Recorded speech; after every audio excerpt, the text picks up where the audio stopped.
Make our yeast bread, we'll need 15 grams yeast, 1 cup of warm tepid water, give it a stir and set aside. We'll then add our 450 grams flour, 1 teaspoon sugar, 1 teaspoon salt. We'll put that in our mixer and let it knead for 5 to 10 minutes until our dough is less sticky and shiny. We'll then put our dough in a bowl and let it rise for 30 minutes. We'll then shape our dough to our desired shape. In this case, we're going to use a loaf tin. We'll put in a greased loaf tin, then we cover the dough and then double the size, then we bake. Voila, there we've got our loaf of bread.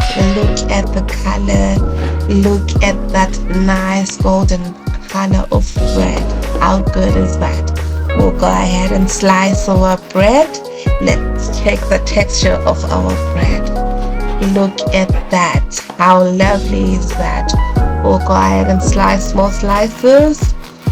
With this bread, the good part about it is that we can slice it according to any thickness size that you want. According to this one, I'm going to cut only thin slices. I'll go ahead and cut the bread. Look at the texture.